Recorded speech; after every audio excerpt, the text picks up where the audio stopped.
tell, then you see the road. I'm out to my soul into the size. Whenever the smoke clear out of my face and my picture perfect. Do Hello and welcome back to Cypherfics, guys. We are happy to have you back with us. But today we are starting with a new series. What if Harry Potter meets the Power Rangers? Also make sure to like, share, subscribe and also press the bell icon so that you never miss a great update. Also make sure to check out the wonderful author 10star12 on FANFICTION.net. Show some love to the author too. Well, with that said, now let's continue with the story. The walk through the Department of Magical Law Enforcement was nothing new for Harry Potter. In fact, he had made the trip several times since the end of the war against Voldemort, though that was mostly for meetings with Kingsley Shacklebolt, the head of the department since the war ended, and a few briefings on trials for the captured Death Eaters. Though that wasn't the reason now at all. Harry James Potter, by order of Minister of Magic Dolores Umbridge. After the war ended and the immediate trials were taken care of, everything went wrong. And in accordance with the newly instated ministerial decree for the prevention of megalomaniacal acts. The pureblood supremacists, at least those not so fanatical or stupid as to follow Voldemort, had barely waited until the last confirmed Death Eater was sent through the veil before they made their move. You have been deemed to be too powerful to be left to wander the world free from constraints. Led by Dolores Umbridge, who had believed in Voldemort's cause but didn't openly serve him, they proposed and passed a law in the Wizengamot. Mostly passed through blackmail and threats of those few lords and ladies that remained, the new law allowed them to move against the largest threat to their takeover of the magical world, Harry Potter. And due to your refusal to swear a magical oath of loyalty and servitude to the current Minister of Magic, Dolores Umbridge. The ministerial decree for the prevention of megalomaniacal acts was Umbridge's brainchild. Passed on the coattails of the hysteria caused by the recent threat Voldemort had posed, it stated in a nutshell that any member of the British magical community that exceeded a certain level of magical power or showed an excessive level of magical prowess would be deemed a threat to the stability of magical society and immediately be taken into ministry custody pending further evaluation. Once in said custody, they would be given the option to swear an oath to serve the Minister of Magic unquestioningly, or it is the decision of this body that you are to be sentenced to death by the veil. Your execution is to be carried out at the soonest possible opportunity, and all assets held by yourself and House Potter are to be confiscated by the Ministry upon the completion of this execution. The group of Ministry-approved Aurors had come to Grimmauld Place a few days after the initial announcement of the new law and taken him in his sleep. Normally they wouldn't have been able to get through the wards, which are what held them off for those few days, but this time Ron was leading them. Apparently his former friend had been promised a part of the Potter fortune if he helped Umbridge's ministry get to Harry. The joke was on them though. Harry had used his last few days on the outside to dispose of the entirety of the Potter fortune. Some of it he gave as gifts to those few people who hadn't betrayed him. Some was donated to various charitable causes, both magical and muggle. The rest, a not insubstantial sum all said and done, was in a moleskin bag, charmed with the best notice-me-not that the Elder Wand could produce, and tied around his left ankle. Harry found a certain morbid humor in the thought that they would literally be throwing the only money they could expect to get out of the Potter fortune through the veil with him. The ministry-approved Aurors who had brought Harry in hadn't been unnecessarily rough during the operation from what he could tell after the fact, nor had they any problem with their job. Though that could have been because he was unconscious the entire time. Several regular Aurors in the department, particularly those who served prison guard duty, had raised issue with him, the famous man who won, being held in prison on what even the sheep of the wizarding world recognized as trumped-up charges that wouldn't hold unless those in power forced the issue. Those Aurors quickly became silent before their cries of injustice could gain traction and momentum under threats of treason charges filed by the new minister herself. The trial itself, if one could even call it that, was a complete and utter farce. The jury consisted of a limited, and, of course, completely random selection from the remaining Wizengamot members, all of whom were Umbridge supporters who had been promised a cut of the Potter money and none of whom had any reason to rule in Harry's favor even without that. The only evidence presented were readings of the level of Harry's magical core taken without his knowledge or consent during his hospital stay after the final battle with Voldemort. The readings showed that his power level was in the 91st percentile of all magicals in Britain's recorded history, which was well over the acceptable limit. Also shown were memories of the battle with Voldemort, submitted by Aurors who had fought alongside Harry, to demonstrate his knowledge and ability in combat-related magics. Harry was offered no opportunity to plead his own defense, not that they would have listened to anything he had to say anyway. The only visitor he had received during his overnight incarceration after the trial had been a teary-eyed Hermione. It was she who told Harry of Ron's betrayal and her subsequent ending of their relationship and of her fruitless search for some way, any way, to help him out of the hole he had been thrown into by the corruption of the British magical world. Harry had just hugged her, letting her cry herself out on his shoulder, and told her about the money he left for her with the goblins of Gringotts, with the caveat that she hadn't been involved in the betrayal, which she thankfully hadn't. He wasn't as surprised as she had been by the sudden turn of events leading up to his arrest and sentencing. His paranoia had grown quite a bit during his campaign against Voldemort after their 7th year at Hogwarts had concluded, and he was unfortunately well aware of the level of pureblood beliefs in their government even before Voldemort took over. He had learned of Umbridge's reputation with only a few very light inquiries, so well known was her stance. This made her practically untouchable during the months that the Dark Lord held the ministry within his grasp and left her in a strong position to bulldoze her way into power after his fall, which she had done without hesitation. Hermione had been somewhat shocked by his seemingly casual acceptance of impending death and vehemently denied wanting any of his money before offering to find a way to break him out. He quickly told her off, not wanting Hermione to risk her own shaky freedom as a Muggle-born in Umbridge-controlled magical Britain. They both knew that it was only her popularity as one of the main witches who fought alongside the man who won against Voldemort that kept her safe and Umbridge somewhat delayed in enacting her anti-Muggle-born policies. It was a protection that they both also knew would fade quickly once Harry was gone and Umbridge started her inevitable campaign to slander his memory. Before the sympathetic Aurors escorted Hermione back out of the holding cells, she and Harry exchanged one last hug and he gave her a light kiss on the cheek, whispering for her to keep herself safe and not to worry about him. He would take care of things on his end, just as he always did. Self-sacrifice had been practically beaten into him by Dumbledore's early machinations before he had been forcefully brought about to see the light. She had left him there with a look of regret and longing in her eyes, barely masking the confusion and ever-present curiosity brought to the fore by his somewhat cryptic last statement to her. They kept their eyes locked, a half-smile on his face, until she rounded the corner. The next morning, Umbridge herself had shown up at his cell door dressed in her best, and most offensive, bright pink, frilly dress with a few of her favorite and most supportive Aurors in tow to escort him to the Department of Mysteries. She wanted to see to his death in person. The walk through the Department of Magical Law Enforcement was nothing new for Harry Potter, but this would be his last. Once they got into the elevator and the doors shut, Umbridge just couldn't help but start talking at him. Because he had a silencing charm placed over him, so there was no way he could respond even if he had been of a mind to do so. Magic restraining cuffs prevented him from breaking the charm himself or making any kind of escape attempt. "You know Harry, may I call you Harry?" "Of course I can. I have been looking forward to this day for quite some time," she said with a voice as sweet as she could make it, yet which still failed to cover the underlying malice in her character that practically dripped from every word. "You caused quite a bit of trouble for my dear Minister Fudge during his tenure in office, especially after that debacle with the Triwizard Tournament. If you had just kept silent, then everything would have worked out much smoother. We had designs in place, you see, my supporters and I, to mitigate the Dark Lord if he returned, as we, too, had heard tales of him allegedly surmounting death." Harry's eyes darted to where she was standing just in front of him, facing the doors of the elevator as it traveled, one eyebrow raising in silent, and unnoticed, inquiry. "We all knew from the beginning that he was a bit too insane to stop at just killing off all the Muggle-born and half-blooded filth that filled our otherwise perfect world, but you had to go and shout out his return, making it a much more public issue.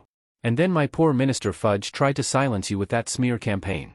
Oh, how I wish he had been able to get me into Hogwarts in your 5th year, young man. I would have silenced you quite handily, I'm sure." At this, she turned and shot him a sneer from her vaguely toad-like face. "I had plans for that as well, you see, Harry." The elevator dinged as a voice announced, "Department of Mysteries," and the doors opened with a clack. One of the two Aurors behind him jabbed him in the back with his wand as Umbridge started her way slowly out the doors, prompting him to follow. As the small group made their way down the hall to the department, Umbridge continued her tirade. But things all worked out in the end, even if a bit more messily than they should have had to be. The Dark Lord is slain and you are soon to follow him. With you gone, I will be able to announce your true plans for the wizarding community as discovered by myself and my loyal team of Aurors, which will cause my popularity ratings to skyrocket and allow me to begin disposing of the undeserving in our world, once more returning it to the state of purity it was in times of old.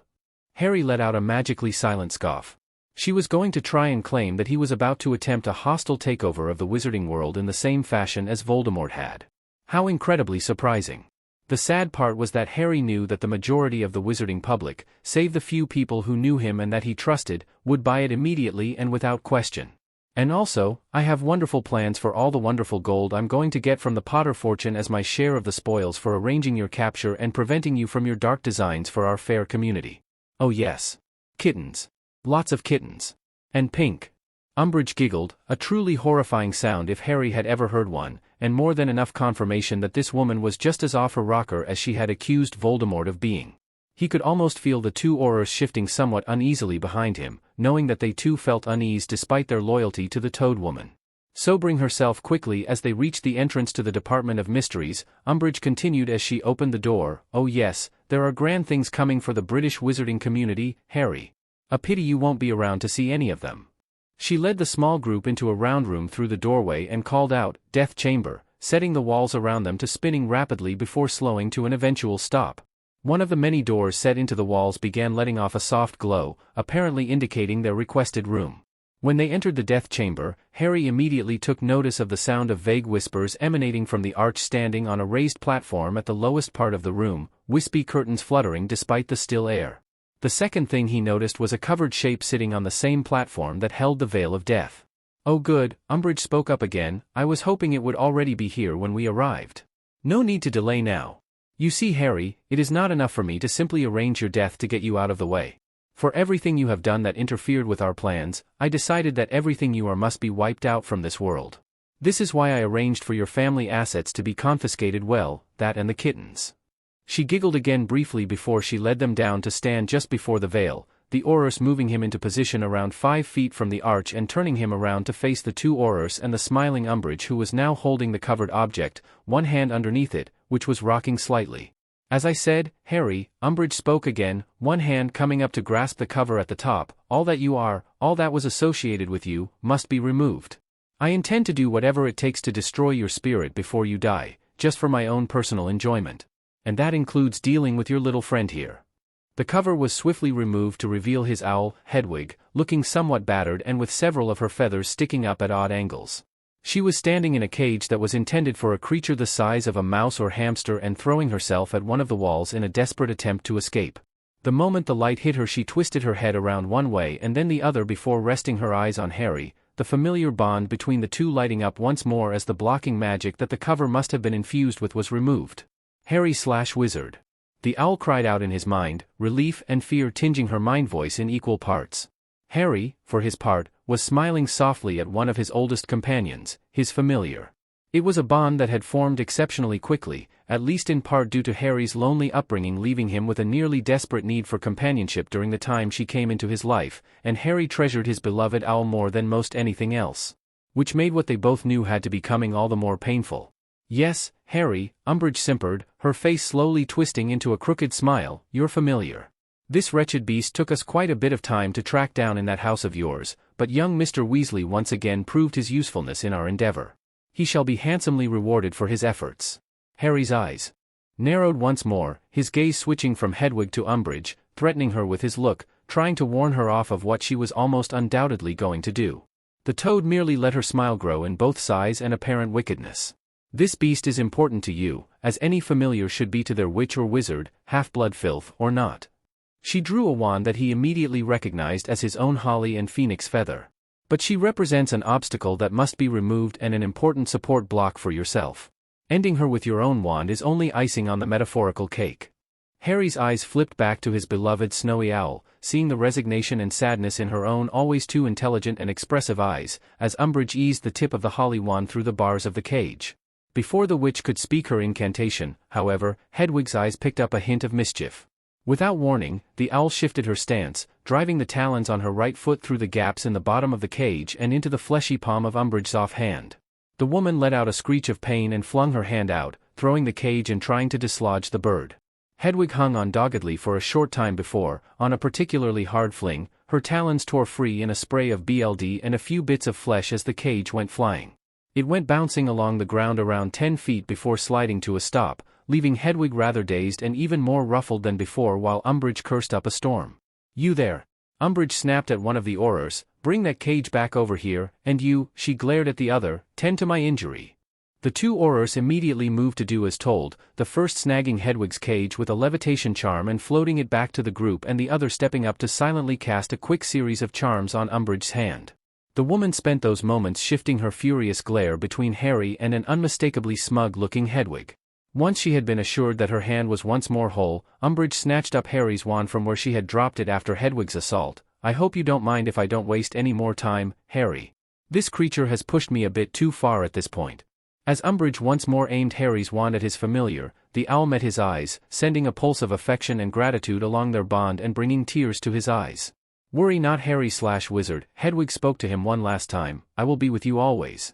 You must simply know where to look." Before Harry had time to process the strangely cryptic statement from the owl, Umbridge let out a vicious Avada Kedavra, and Hedwig's life, and the bond between the two of them, was severed with a flash of acid green light. Harry felt the tears in his eyes grow further still, and he closed them tight, unable to stop the single drop that trailed down his cheek at the loss of one of his closest friends. "Well," Umbridge spoke, once more using her pseudo-pleasant tone, "now that that's taken care of." She casually shoved the cage with Hedwig's corpse away from her with an uncaring swipe of her arm, knocking it out of the Auror's levitation charm and letting it bounce away before sliding to a stop. "I can deal with this." Harry opened his eyes just in time to see her smirk before snapping his faithful wand in two, then doubling those halves up and snapping it again before throwing the pieces at him, letting them bounce off his face and chest and fall to the floor between them. There was a moment of almost silence when Harry swore he could hear a faint burst of mournful phoenix song before his own anger rushed to the forefront. He was no longer in the least bit hesitant in what he was about to do. Umbridge, ignorant or uncaring of his anger, sighed happily. "Now, Harry, as I'm sure you know, seeing as how you presided over quite a few veil executions as I recall, the prisoner will be graciously given the opportunity for any last words in the world of the living."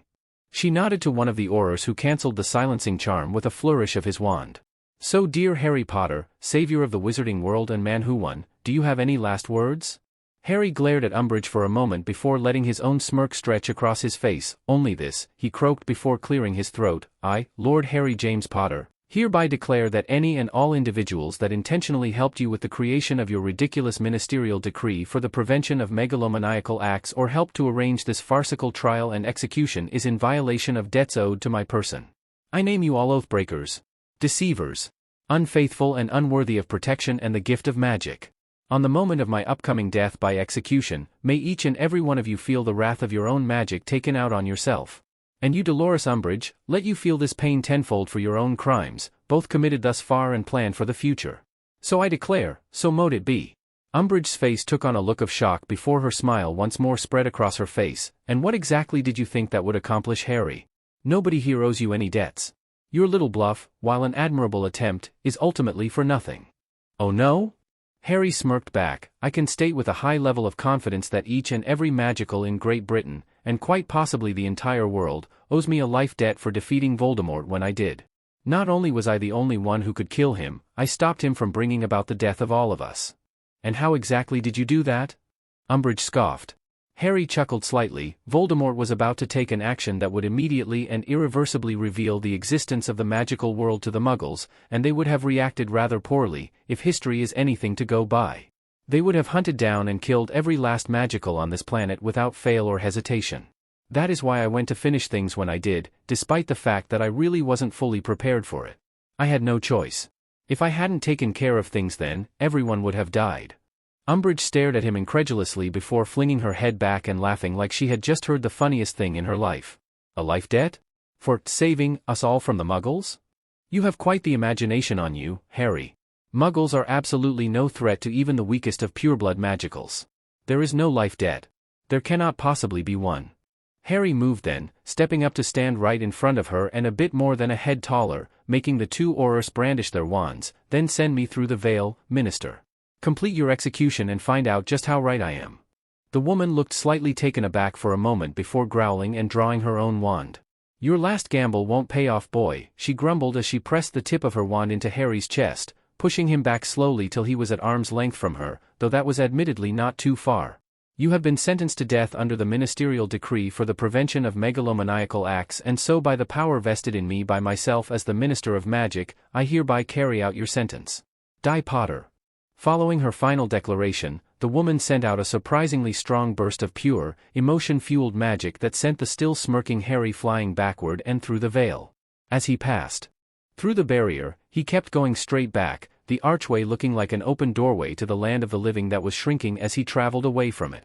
However, he couldn't miss the look of pain and horror on the faces of Umbridge and the two Aurors as their own magic attacked them from within, carrying out magic's will at their betrayal of the one who saved them all from certain death.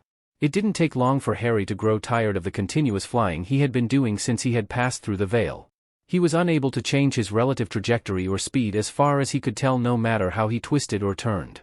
To be honest, he had no idea how long it had been in the first place. 10 minutes, 10 hours time had lost meaning ever since he had lost sight of the doorway to the living world. He was surrounded by nothing but endless darkness and the vague feeling of moving straight back ever since he had been blasted by Umbridge's last spell. On the bright side though, the lack of scenery did leave him plenty of time for ruminations. His life had sucked. Majorly.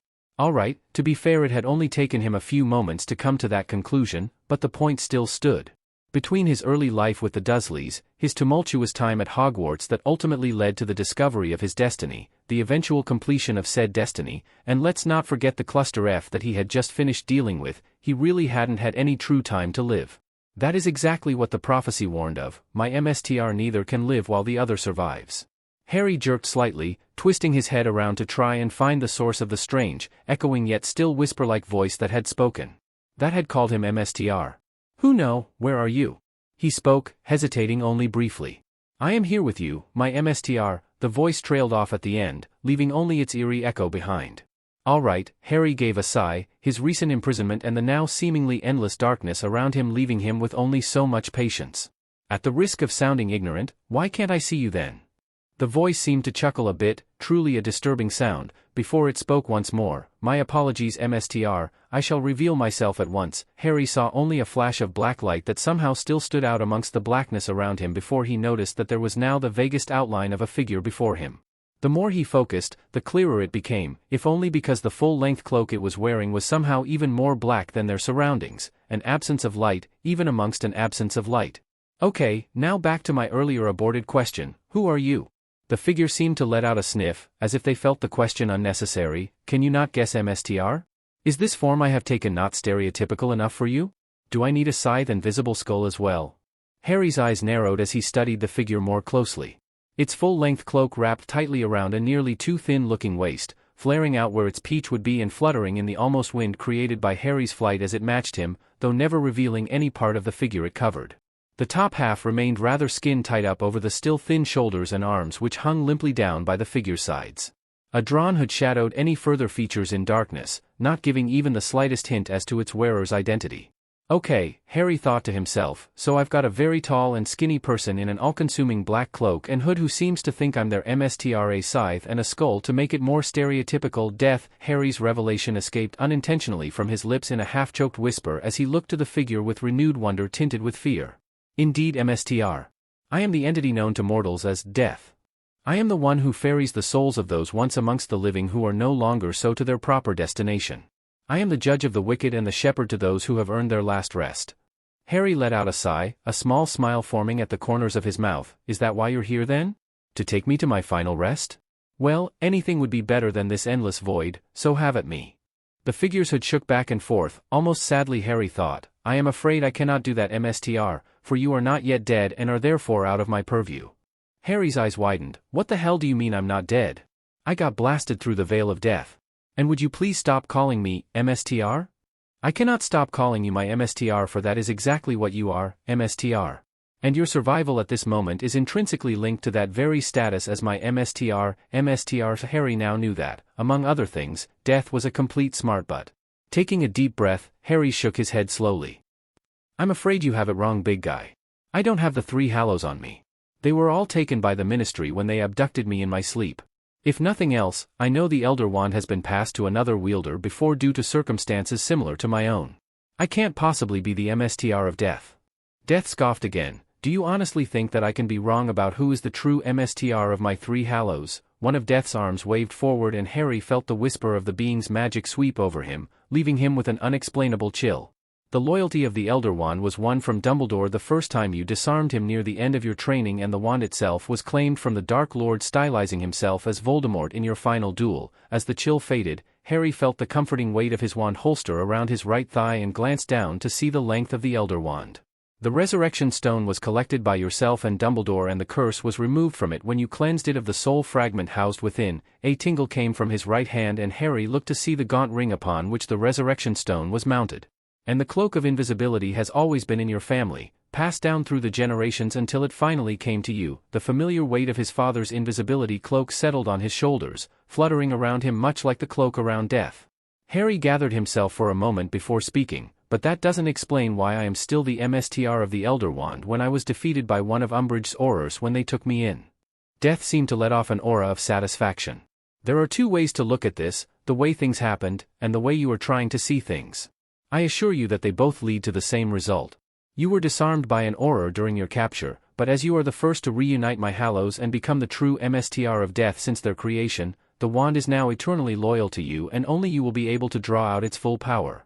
Add into that your final act of defiance to Umbridge, causing the death of every corrupt auror and ministry official in magical Britain, and you will find that you are still the MSTR by conquest as it was by your magical oath and decree that the auror who disarmed you met his own end. Harry groaned. All right then, I can see you have me outmaneuvered there, but here's another repeat for you. Why am I not dead? MSTR, I assume you know nothing of the true benefits of the title of the MSTR of Death. At Harry's negative response, the entity continued, being the MSTR of Death means only two things. 1. The Hallows will forever respond to you better than they have for any other. And 2. You cannot be killed by any artifact of death. Which I assume includes the Veil of Death, and that should be obvious from the name alone. Harry resisted the urge to smack himself in the head. So what now? Now MSTR, you are left with two choices. The first choice is to stay in this lovely void of never-ending darkness until your mortal shell finally gives out from lack of sustenance, which will probably involve a great deal of suffering in the meantime. For a being without visible eyes, Death sure could pull off a mean puppy dog look. The being seemed rather eager at the thought of Harry dying. You know, that's not really much of a choice, Death. Death almost seemed to be pouting now as it continued. No, I suppose it is too much to hope for from a mortal such as yourself, MSTR. You have always been rather stubborn about not dying, though the anticipation has kept me on the edge of my seat, metaphorically speaking, of course. Of course, Harry repeated with an eye roll, the second option, if you will? Yes, my MSTR. The second option is for me to kick you out of the void and into whichever dimension happens to be, well, the word that you would most easily understand would be nearest, although that hardly describes the true physics of a transdimensional void. Death crossed his arms and drifted back and forth in front of Harry several times, apparently contemplating something well above Harry's understanding that involved transdimensional realities, whatever those were. Couldn't you just send me back home? The wizard interrupted after what might have been a few minutes. Death paused in his musings and turned back toward Harry. Alas, my MSTR, such a thing is beyond my power. I may be Death, but that doesn't mean I can undo several relative light years of travel. My power is based around the end of life and all aspects of it. All I can do to help you now is rip a hole in the void through brute force and allow you to drift through it.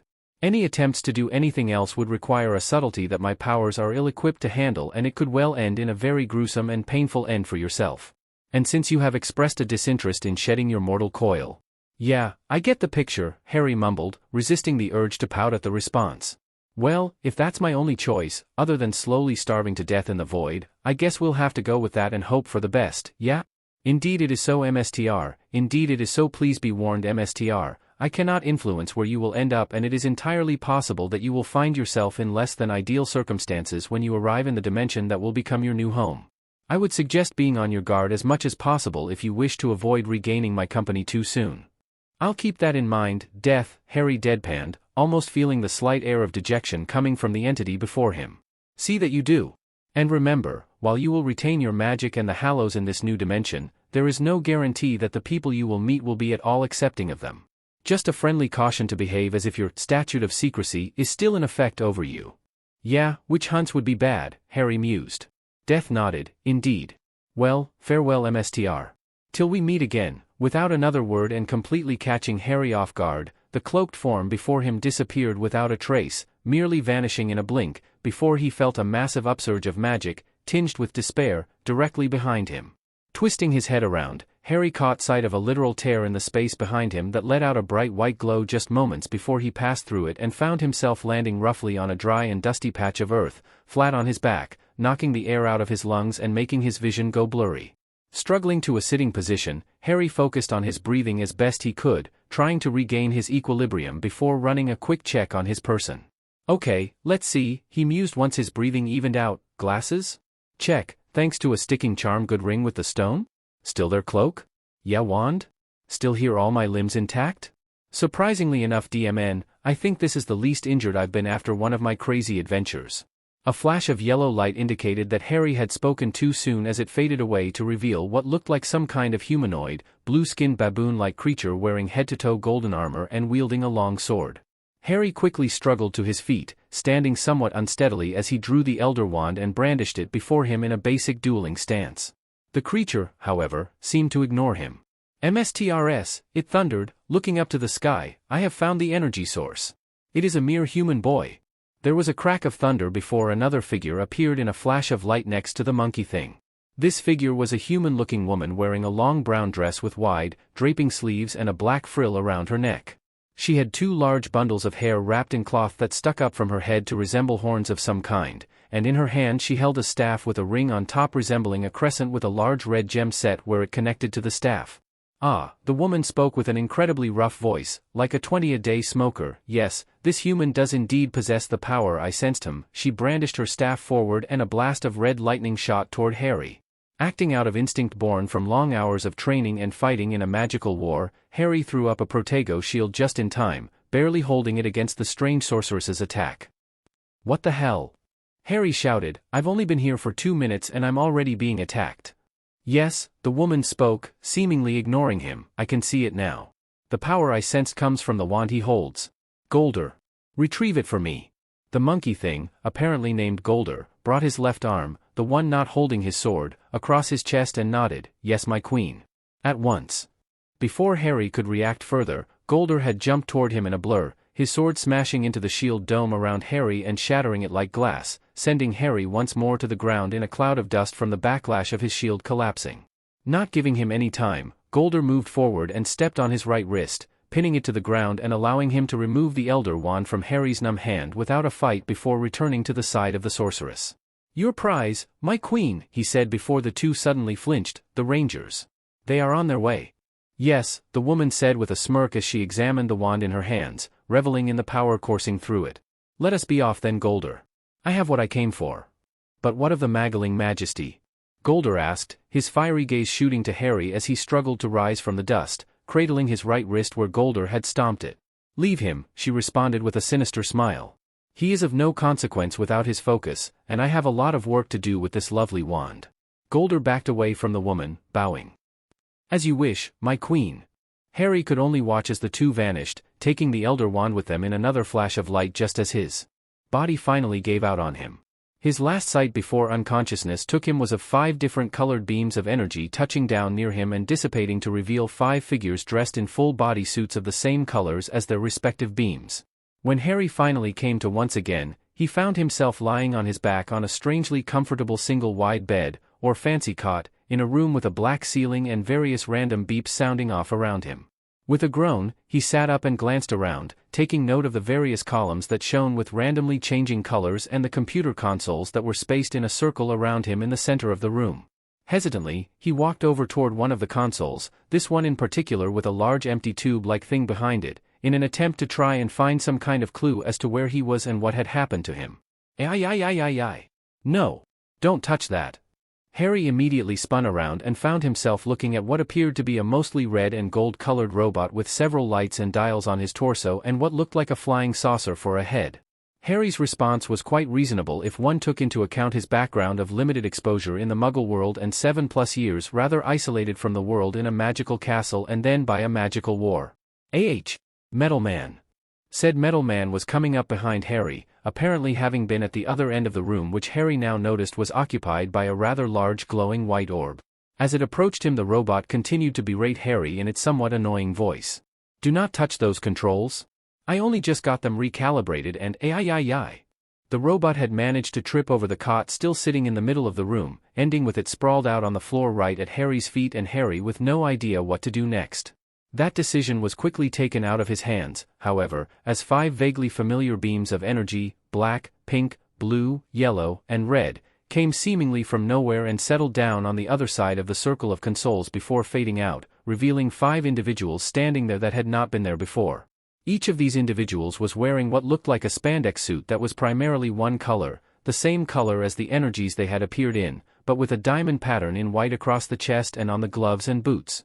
They each wore a belt with a small octagonal device as a buckle with a golden coin in the center and a holster with what looked like a tricked-out Muggle firearm on their left sides. Each also wore a full helmet, but with different designs that helped differentiate them further than their unique colors already did. Other than that, appointed once-over of the group, coupled with the training he had received from Mad-Eye Moody during the war against Voldemort, let him identify 3 of them as male and the other 2 as female, mostly based on how they stood, though the pink one's mini-skirt, which the yellow was strangely lacking, certainly helped as well. Once they had fully materialized, they appeared to look at Harry, though the helmets prevented him from getting any kind of a read on them, until the robot at his feet let out a groan. Ai. Alpha. The blue one called out, seemingly in a panic before stepping around the cot himself and moving to lift the robot off the ground while Harry stood slightly stunned.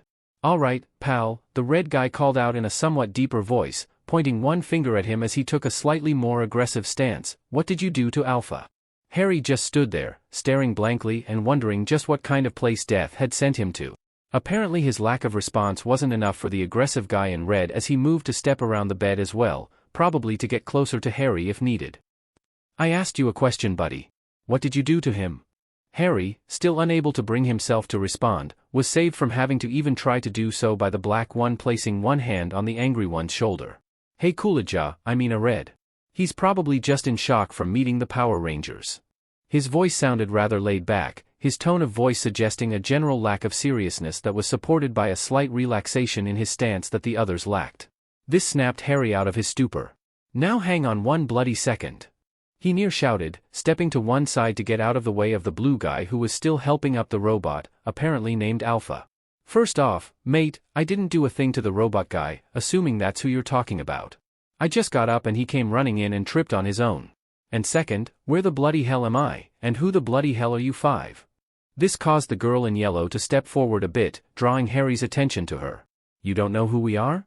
And you've never heard of the Power Rangers? She spoke with a slight accent, though Harry couldn't quite identify it.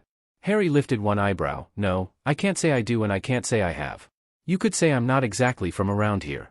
By this point, the blue one had helped Alpha back to his feet and stepped back toward the rest of the costumed individuals. Then perhaps you would be willing to answer a few inquiries of ours so we may more accurately ascertain your origin? Perhaps in exchange for a few of your own?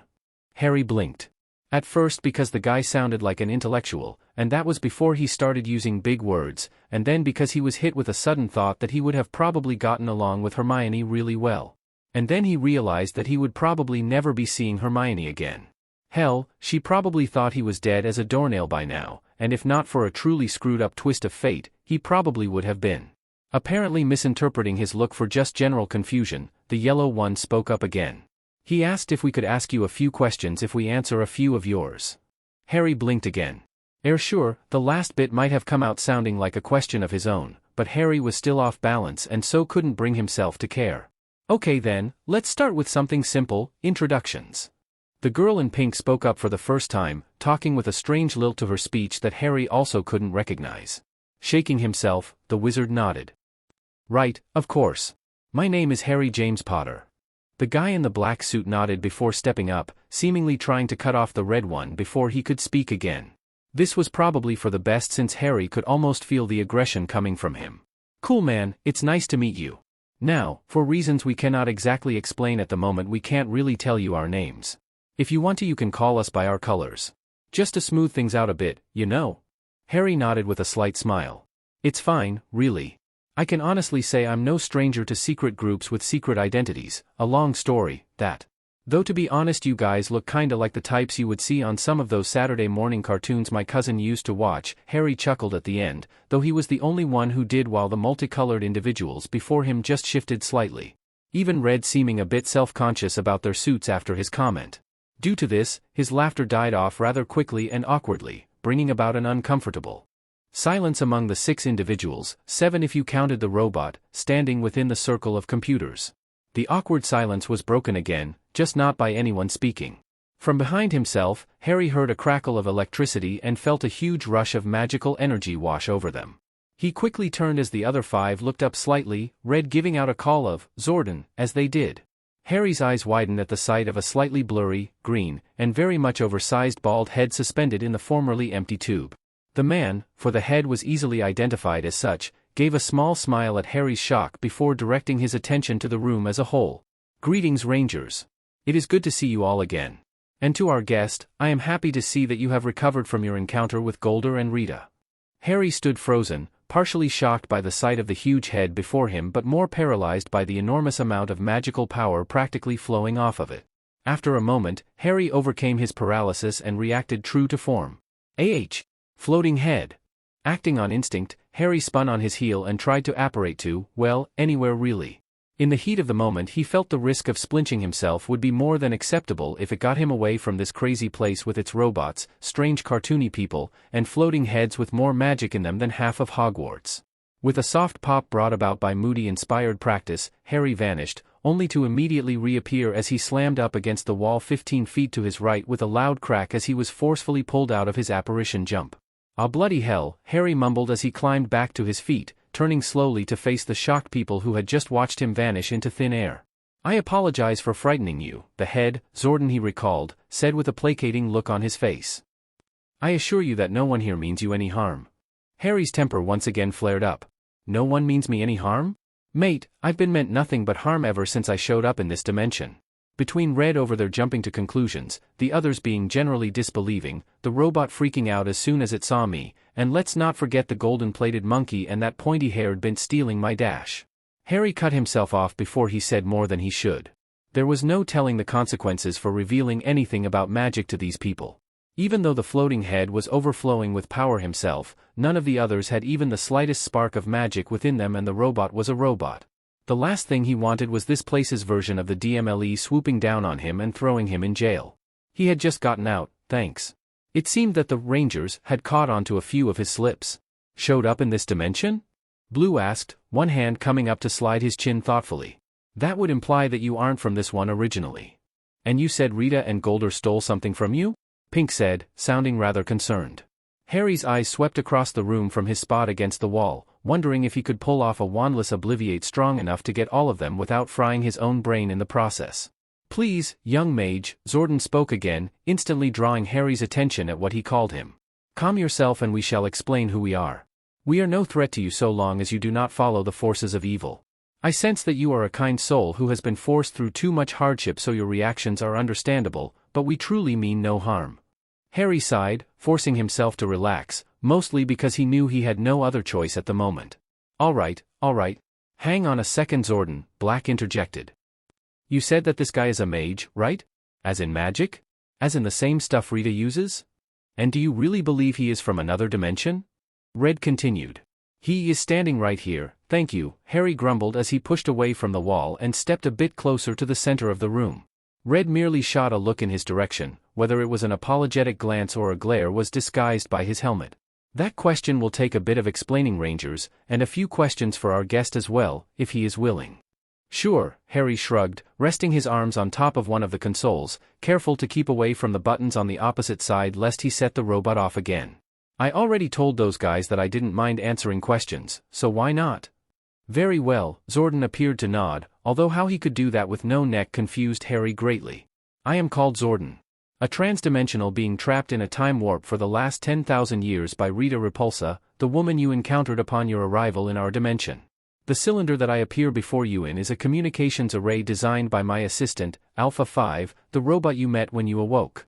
Through this device I am able to interact with the physical plane in ways that would otherwise be prevented by my imprisonment." Harry balked at Zordon's statement. 10,000 years? How was he still alive then? The man seemed to be waiting for something and it didn't take Harry long to figure it out. "Oh, sorry.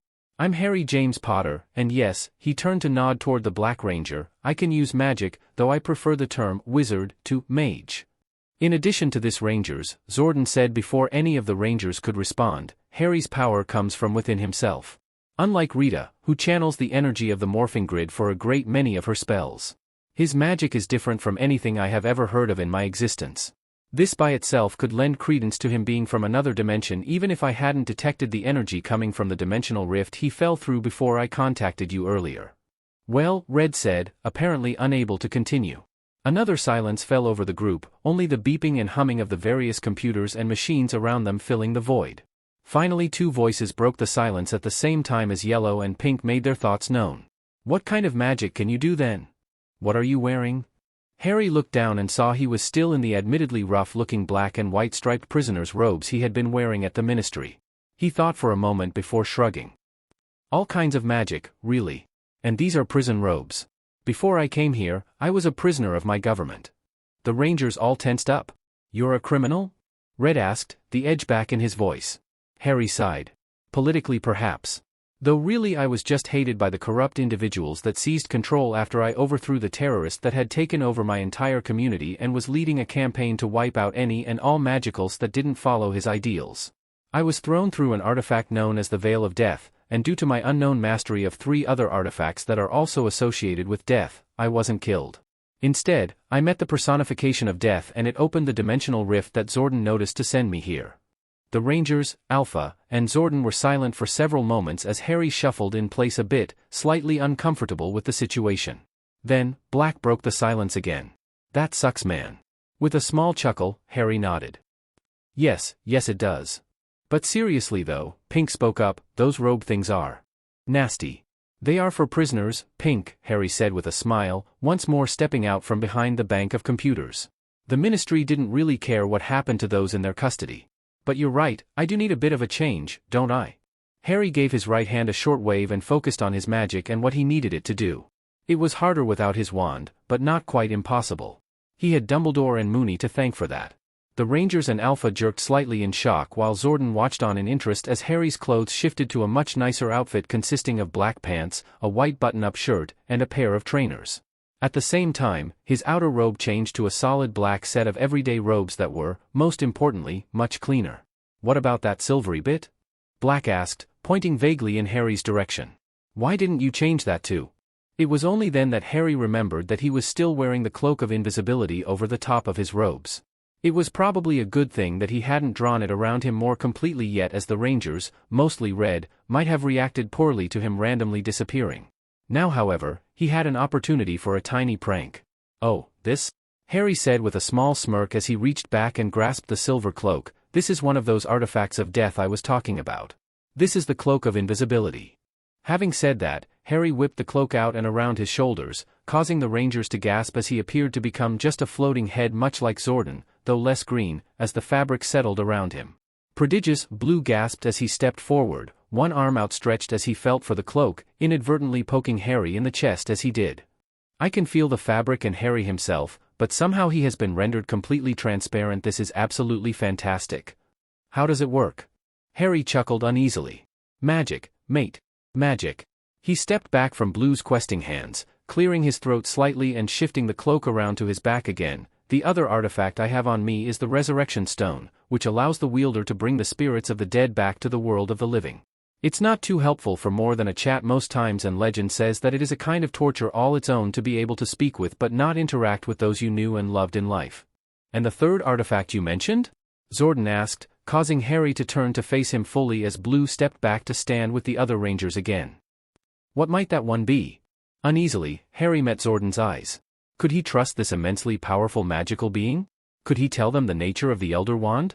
Death had said that it wouldn't work as well for anyone other than Harry himself now that all 3 had been collected in by one person, but that didn't mean that it wouldn't still be a prize to have for any magic user. Just ask Rita Repulsa. She had jumped him practically right out of the gate and she didn't even know anything about the wand other than that it was a powerful artifact. Looking at Zordon though, Harry could almost feel the goodness in him. It was in the energy that he emanated, it almost led you to trust him. And he had said that Harry's magic was completely unknown in his 10,000 years of knowledge. This suggested that either there was no ministry to enforce a statute of secrecy here or else they were so far removed from its influence that it was practically a non-entity. Harry decided to take a gamble. Gryffindors charge forward after all. The third artifact is known as the Elder Wand. It is a magical focus crafted by Death himself and is the most powerful such focus in my old dimension. The wand itself has a rather long and bloody history, as owner after owner was slain through combat, deceit, and even outright assassination in order for another to lay claim to its power. I received mastery of it through my mentor, who taught me for 7 years as my school's headmaster and then for the next few months in combat specifically before he fell in battle against the terrorist I spoke of earlier. The wand itself was taken by this terrorist, a dark wizard named Voldemort, and I won it from him when I finally ended the war. It was taken from me when I got here by the spiky-haired lady I was talking about, Rita I think you said. A powerful magical focus like that would have called to Rita like nothing else the moment you arrived in our dimension. If she learns how to use it, I fear we shall all find ourselves in a great deal of danger. Zordon appeared worried for a moment before his gaze snapped back up to Harry. I thank you for sharing with us, Harry. I shall be honored to do the same for you. As I said before, I have been trapped in this time warp for 10,000 years. Before that, I battled against Rita Repulsa and her armies as they tried to take over this and many other planets. We managed to defeat each other at nearly the same time as her trap caught me shortly after I imprisoned her and her greatest generals and assets in a space dumpster and sent it hurtling through the galaxy. Unfortunately, it recently crashed down on Earth's moon and was opened by a pair of astronauts, freeing Rita and her servants and allowing her to renew her quest to take over the planet. Left with little other choice, I had Alpha select a group of humans to take up the mantle of the Power Rangers to fight against evil as many other groups have done before them. Empowered with the spirits of ancient dinosaurs and the power of the morphing grid, this team has fought admirably and held off Rita's attacks time and time again since her release. You've mentioned this morphing grid before, Zordon, Harry said after a moment. You even compared it to my magic. What exactly is it? The morphing grid is a techno-magical dimensional plane that exists parallel to our reality. Those with the proper ability can tap into its power to perform great works of magic, either for good or for ill. Rita is one such doer of evil works, while I have always strived to do good. The grid does, however, have a bit of a consciousness to it.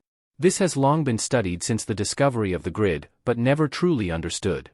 This consciousness tends to guide certain aspects of the usage of its power, usually manifesting itself in the colors, weapons, and appearance of the various rangers I create as well as the power, form, and personality of the monsters Rita summons to do her bidding. Wow, Zordon. Yellow said, awe in her voice. You've never told us any of this before. Zordon smiled. I would have certainly done so if you had only asked or shown any kind of interest while in my presence, Rangers.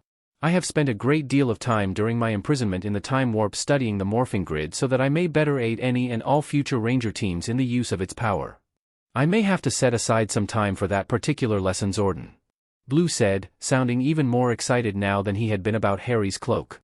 This sounds like a highly interesting subject. And I would be happy to indulge your curiosity. Zordon smiled before his face grew serious once more, but we have other issues to deal with first. Like what we shall be doing with Harry.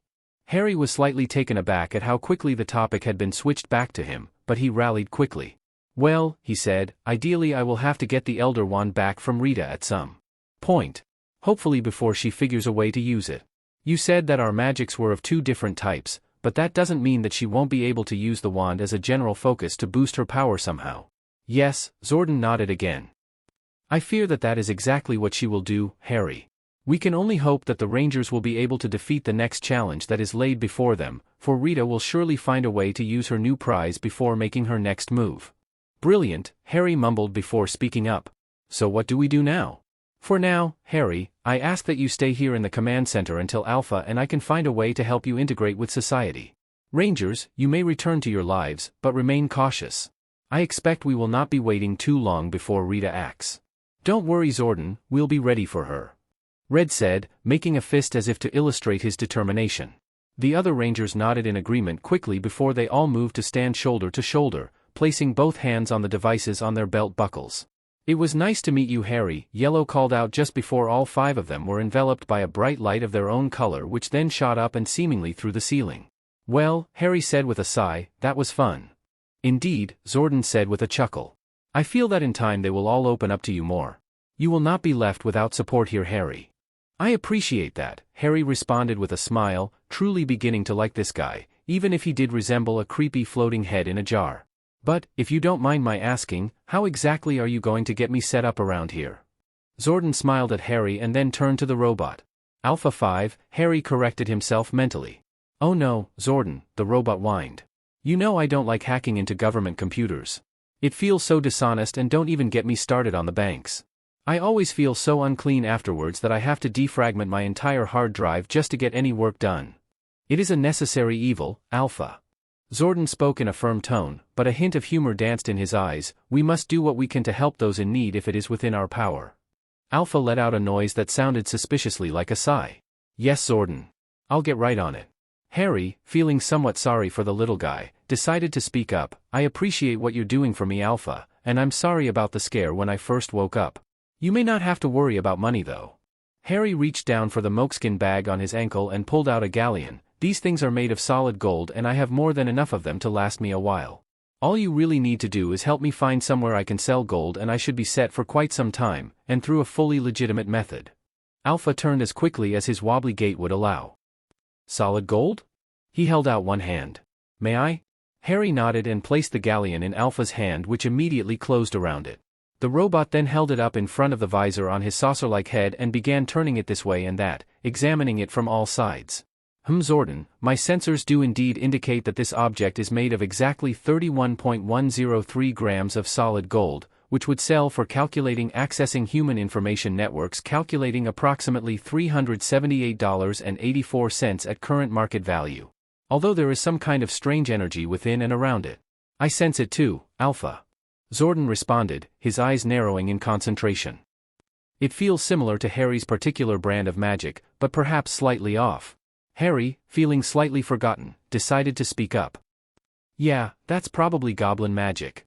You see, the wizarding bank where I'm from is called Gringotts and it is run by the goblins who make those coins. I would imagine there are enchantments placed on the coins to prevent damage and such, not to mention to help identify counterfeits. Harry winced, and I just realized that these enchantments may keep me, or anyone else, from being able to melt these things down into a sellable state. I can't really go around selling people indestructible gold coins, can I? Zordon redirected his attention to Harry. No, that would certainly not be a good idea and may draw undue attention to yourself. Are you able to break these enchantments? Harry sighed. Well, I can probably beat them given enough time. I'm rather more powerful than the vast majority of magicals in my dimension. Though without a wand it won't be an easy task. Wandless magic, while far from impossible, is definitely not well suited for this kind of precise work. It's more general, I guess, less focused and has many of its own drawbacks. Harry trailed off in thought for a moment before shaking himself back into awareness. Point is, I should be able to do it, but not without significant effort. And if I know goblins, and I can assure you of a more than passing familiarity, then it would take more heat than a blast furnace to melt that gold down while the enchantments are still working. Then that may have to be the solution we strive for if the protections on these coins is truly as strong as you suggest. If you will allow it, Alpha and I can run some tests on this particular coin to see if there is any way we can make your work easier. Sure, like I said, I have plenty more. Harry paused, but I do feel that I have to ask, why do you seem so intent on helping me? Zordon gave what must have been a sigh, though it was hard to tell seeing as he is only a floating head. When you arrived in our dimension, it was without any malicious intent. Based on what you told us of your past, you were merely doing what you had to do to survive. Rita Repulsa brought you into our conflict whether she realizes that or not. I fear we will end up needing your help in combating whatever forces she brings to bear with the power of the Elder Wand behind her. Besides that, we are among those who strive to do good in all things, and you are one who is most in need of help. It would not be right to turn you away if there was something we could do. So you think you may need my help later, but for now you're just one of the good guys? Harry shrugged. Works for me. Alpha just stared at him for a moment before shaking his head. Humans, I'll never figure them out. Without another word, Alpha made his way to one of the computers and began pressing buttons, seemingly at random. Harry turned back to Zordon. What? Was it something I said? Zordon merely laughed. Harry groaned as he stood and stretched from his kneeling position off to one side of the command center. With Zordon's permission, a quick bit of teleportation courtesy of Alpha, and some wandless transfiguration, Harry had turned a small pile of stones from the mountains outside into a richly colored wooden door and frame that he then stuck to the wall with a wandless sticking charm. After unsticking a few of his fingers, Harry had then spent the next while inscribing various runes all over the frame. A task that he had just finished, much to his satisfaction. What precisely is it that you are attempting, young Harry? Zordon asked, confusion and curiosity dancing in his eyes as Harry had refused to explain his actions thus far, preferring to surprise the kindly wizard. That would be telling, Zordon, Harry smiled. Besides, I'm still not completely sure this will work yet. While the theory is sound and the instructions are all up here, he tapped the side of his head for emphasis, I've never actually had cause to try this before. Much less without a wand to help focus the energies and carve the runes as I was taught. Well, Alpha interrupted, shuffling closer with a strange device in hand. The energy readings for that particular section of the wall have certainly shifted since you stood. In fact, the readings indicate there is some kind of additional space there now. Most interesting, Alpha, Zordon commented before turning back to Harry. I assume this was your intention all along? Harry, somewhat reassured by Alpha's analysis, nodded. Yes, Zordon, it was. The runes I inscribed into the doorframe serve a few simple purposes. Firstly, they have expanded the small space between the door and the wall so that there should now be a moderately sized room there. The runes also put up a kind of cloaking field, we call it a notice me not ward back home, which will prevent those who do not know about the door already from realizing that it's there without outside prompting. Finally, the runes increase the durability of the frame as a whole, preventing any unexpected damage that may cause the entire ward scheme to collapse, which would be rather disastrous for anyone and anything in the room during said collapse. I see, Zordon nodded, an action that still befuddled Harry. So you plan on staying in this room you have created during your time here? I must say that this will most likely be more suitable than anything else we can provide you with. Though I feel I must ask why you have chosen to hide it. There are none who can come in here other than the three of us and the Rangers. Precisely, Harry nodded, a somewhat grim look on his face. While I appreciate all you are doing for me, Zordon, I don't know or trust your Rangers yet. And with the way Red was acting towards me, I think I am more than justified in taking a few precautions. Just in case, of course. The floating head let out a sigh. I suppose I can understand your caution, though I hope that in time you will come to trust and understand them. Harry shuffled his feet a bit. Perhaps eventually, Zordon, but not for a while. I did just come out of a magical war and being wrongfully imprisoned by the very people I fought to save after all. Events like that tend to bring about a surprising amount of paranoia. Being trained by Mad Eye Moody had that effect on people too, but the reference wouldn't make any sense to Zordon, so Harry didn't mention it.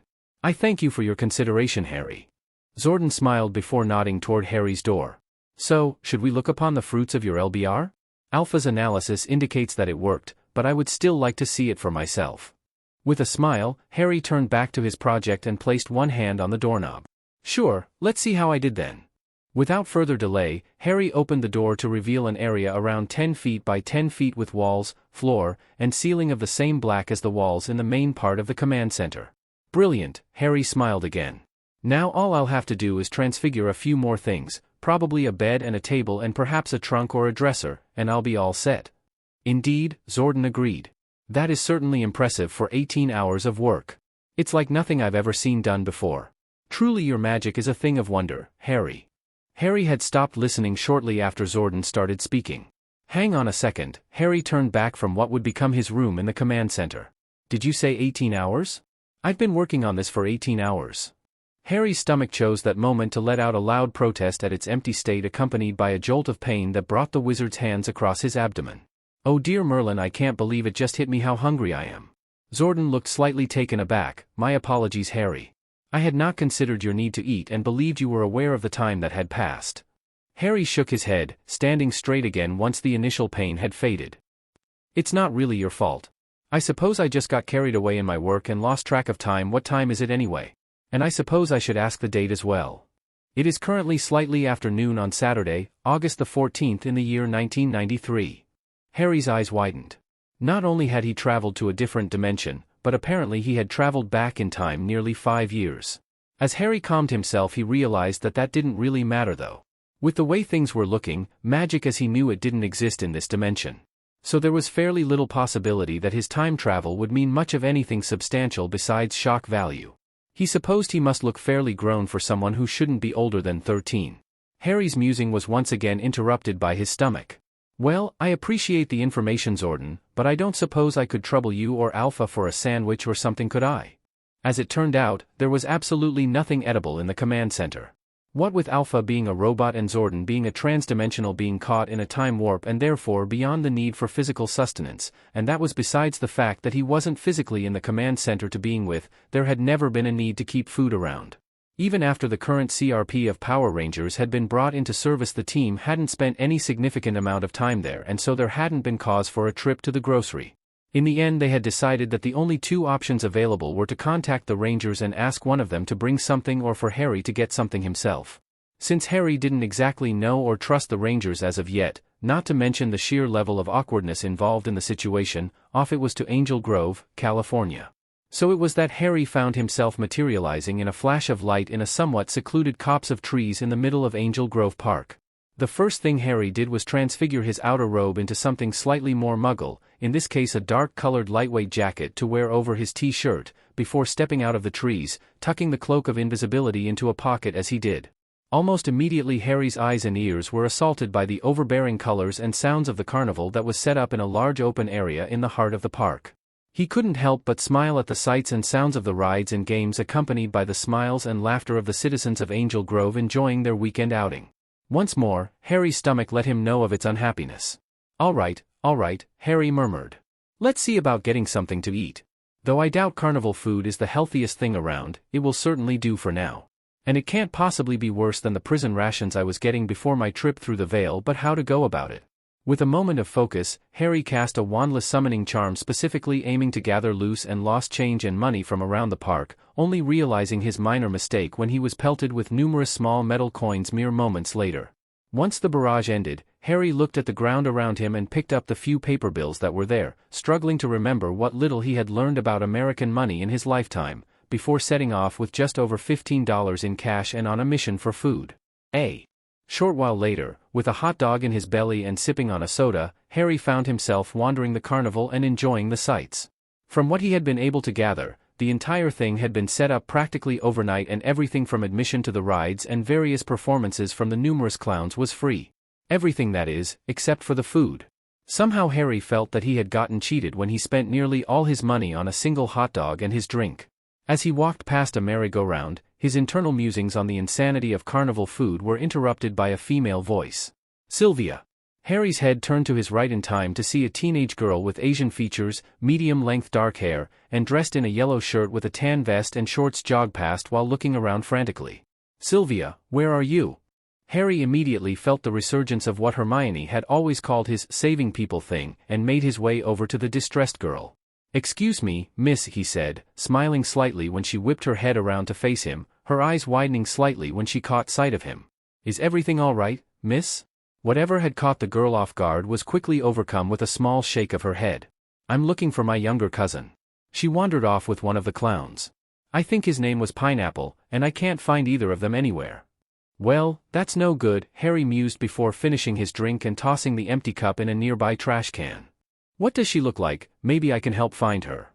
After only a moment of hesitation, the girl gave a quick description of her cousin, as well as the clown she had been with, and the two set off in opposite directions with the intention of meeting back at the merry-go-round in 15 minutes to regroup. After 10 minutes of searching with no sign of the girl or the specific clown, Harry could feel his unease growing. The entire situation was setting off his keenly honed sense of danger. The unexpected arrival of the carnival. The fact that nearly everything was free but nobody knew who was funding it. The overabundance of clowns. Especially the clowns. Throw in a missing child and something wasn't quite adding up. When the 15 minutes passed, Harry made his way back to the merry-go-round only to see no sign of the girl in yellow. Settling into wait, Harry only felt his unease grow as he caught sight of a clown working his way through the crowd. Oh sure, he looked just like any other of the numerous clowns at this particular carnival, but something didn't quite feel right about any of them. Maybe it was the way they moved with slightly jerky steps and partially hunched over. Perhaps it was the way their faces always seemed to be in a perpetual frown. Whatever it was, these clowns were seriously setting Harry on edge, but the other carnival goers seemed none the wiser. It wasn't much longer before Harry caught a flash of movement out of the corner of his eye and caught sight of the girl he had been waiting for, but she was running toward the far side of the carnival and appeared to be carrying some kind of cardboard cutout. Curiosity filling him once more, Harry moved quickly to catch up, but not so close as to be easily noticed. Something was definitely wrong with this place. The girl was heading straight for one of the rides, this one a giant spinning swing set, before changing course slightly and running up to a group of 4 people just getting off of it. One was a taller, muscular teen wearing a pair of red track pants and a red tank top. The next was a girl slightly shorter than the one in yellow wearing blue jeans and a striped pink shirt. Then there was an African-American teen wearing black pants and a black and yellow striped shirt. Finally, there was a teen with glasses wearing blue coveralls over a blue and white striped shirt. The girl in yellow brought the cutout to the 4, who must have been friends of hers, and said something to them, apparently in distress, which caused them all to tense up. After a few moments of talking amongst themselves, the girl in yellow ran off with the cutout again and the other four moved over to where one of the carnival workers was announcing some of the upcoming attractions. Without a moment's hesitation, the teen in red took the megaphone the worker had been using and began his own announcement. "Attention everyone! Get out! Rita's attacking the park. It's a trap." If the actions of the teen wasn't enough to confuse Harry, the fact that every single person in the carnival immediately began running out of the park completely threw him for a loop. If someone had done this back home, they would have been laughed at and the people would have gone about their day. Most times it took live spellfire before the average Diagon Alley shopper would even take notice of a confrontation going on.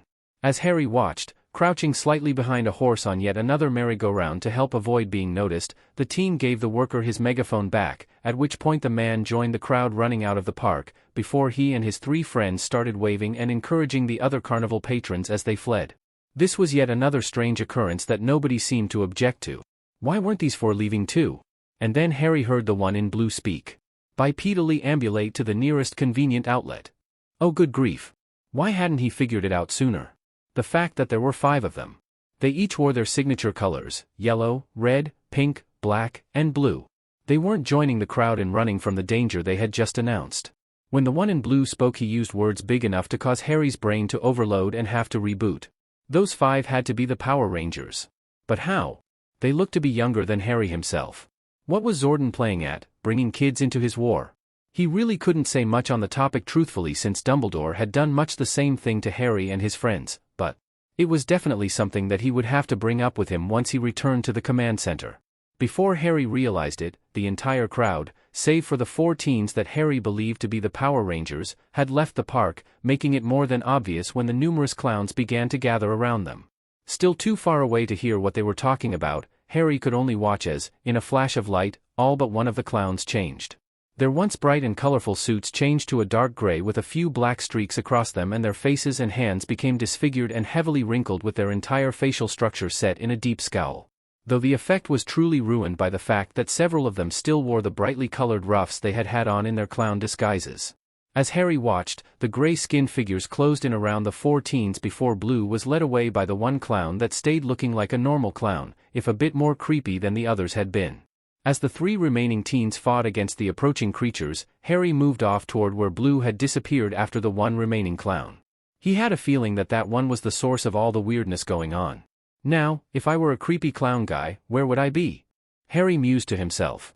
He had lost track of Blue and the clown fairly quickly, though that wasn't surprising since he was trying to stay hidden at the time, which severely limited his mobility.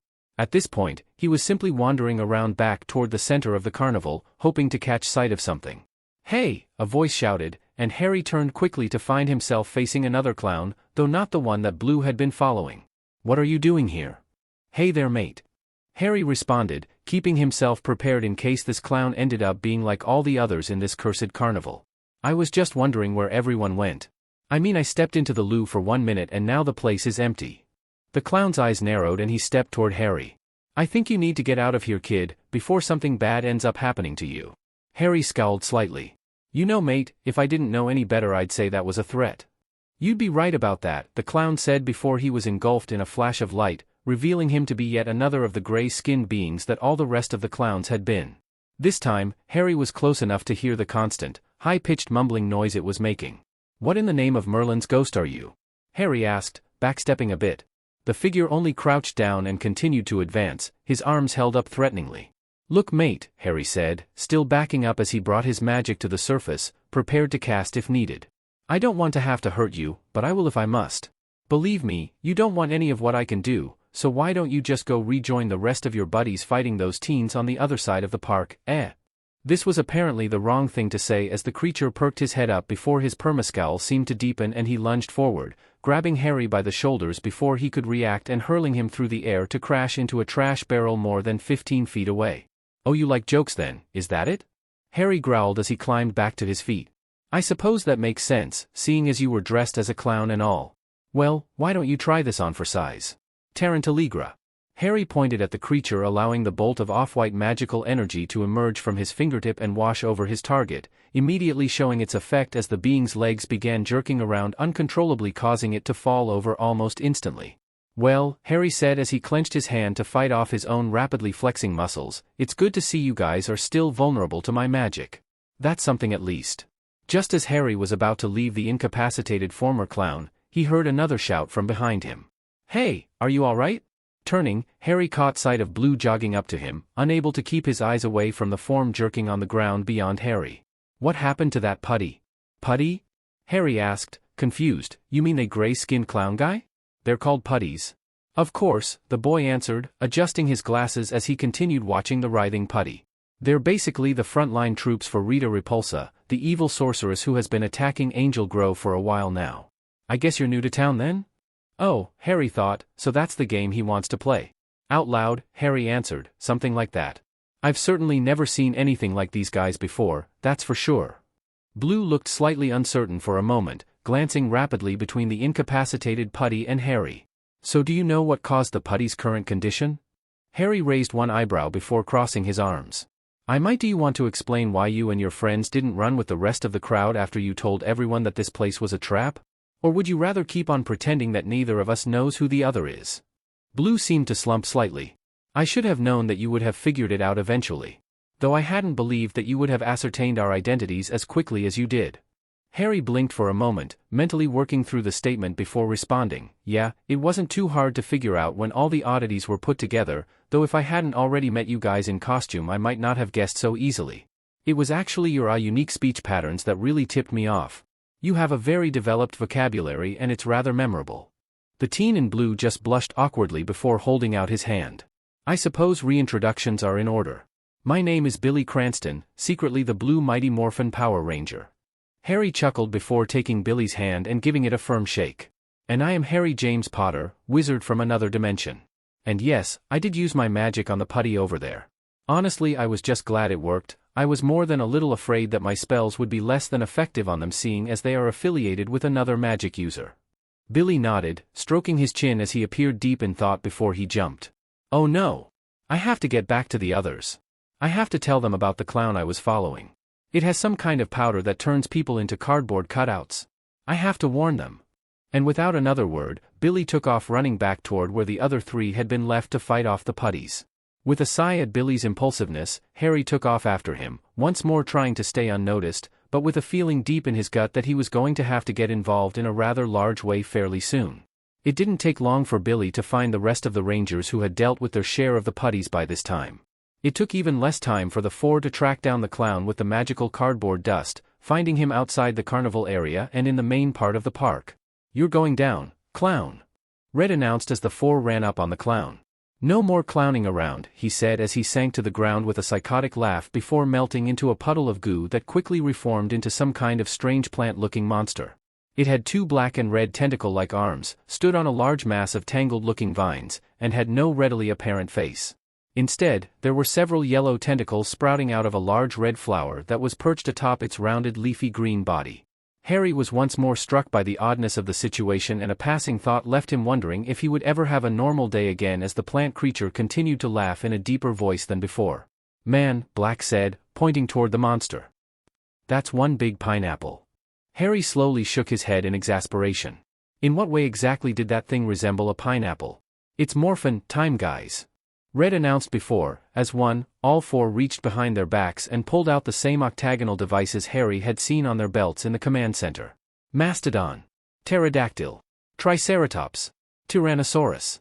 In a bright flash of light the four teens were once more clothed in the skin-tight suits that Harry had first met them in and immediately charged the pineapple monster as Harry watched from behind some trees a short distance away. Before they could reach it, however, Harry caught sight of the golden-armored monkey creature that Zordon and the Rangers had called Golder, along with two more beings.